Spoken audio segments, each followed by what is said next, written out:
안녕하세요. 당신 브랜드 연구소 조현심입니다.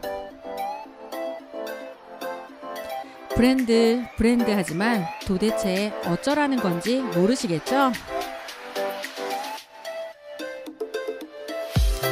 퍼스널 브랜드에 대한 모든 고민, 당신 브랜드 연구소가 함께합니다.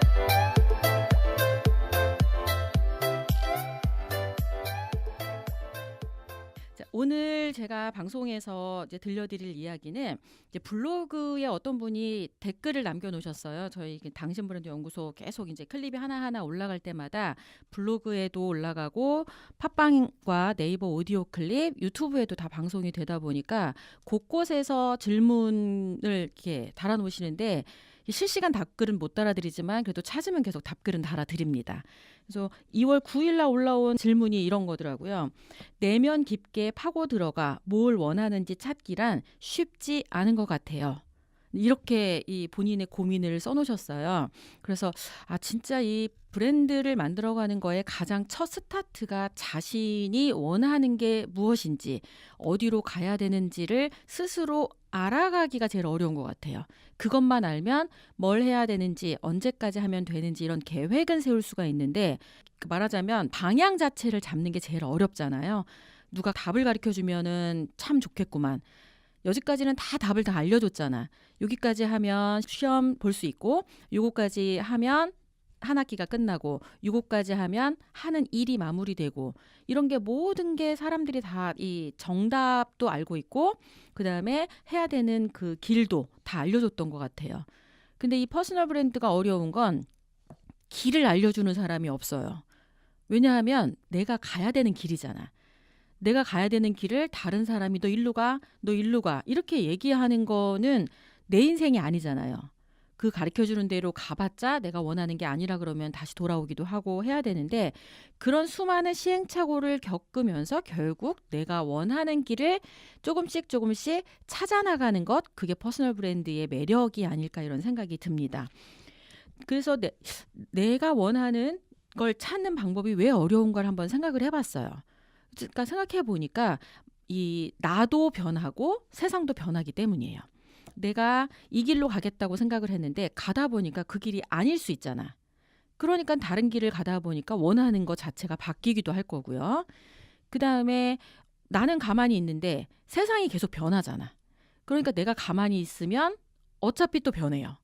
결국은 나도 변하고 세상도 변하고, 그러기 때문에 내가 처음에 원하는 그 길을 가는 게 아닐 경우가 많은 이유는, 같은 속도로 가야 그게 원하는 지점에 딱 거기까지 도달을 할 텐데, 내가 변하지 않고 가만히 있으면 세상이 변하기 때문에 답이 아닐 거고, 내가 너무 빠른 속도로 변해서 원하는 게 달라질 수도 있고, 내가 너무 천천히 가서 이게 시기랑 안 맞아서 원하는 게 바뀔 수도 있고, 여러 가지 요인이 계속 있기 때문에 그래서 원하는 거를 찾기가 참 쉽지 않겠구나라는 생각이 들었습니다. 그럼 어떻게 해야 되느냐? 결국 정확한 정답은 아니지만 내가 저 지점으로 가면 좋겠다 싶은 그런 얼추 맞는 그 영역을 향해서 그냥 우직하게 가면 될 것 같아요. 가다 보면 맞는 거와 아닌 거와 여러 가지가 겹치면서 그런 경험치가 쌓여서 이게 맞는 거구나 알아내가면 되는 거고, 이게 아니네 그럼 좀 다른 방법을 찾으면 될 것 같다는 생각이 들어요.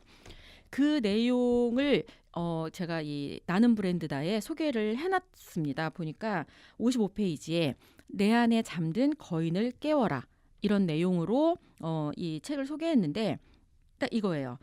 아직 꿈을 찾지 못했어요. 꿈이 자꾸 바뀌어요. 이제 이렇게 그러니까 질문하고 고민을 털어놓는 고등학생들이 있었어요. 고등학생들의 꿈과 성공을 멘토링하는 지글이라는 곳에서 대학생들이 자신의 꿈과 사랑을 공유하는 사람들의 사회, 소셜 캠퍼스에서, 그러니까 이런 데서 둘 다 이 꿈을 찾고자 하는 청춘들이 모여서 꿈을 찾기 위한 다양한 시도들을 하고 있었어요. 근데 이제 얼마 전 그 소셜 캠퍼스가 주관하는 제1회 청춘 말하는 대로라는 행사를 했어요. 연세대학교에서 했었는데 그 모임에 저는 멘토로 초대가 됐었습니다. 그리고 5명의 청춘과 만날 수 있었죠. 환경을 살리며 대학생들의 꿈을 찾기 위한 자기경영 연구소 설립을 꿈꾸는 친구가 있었고요.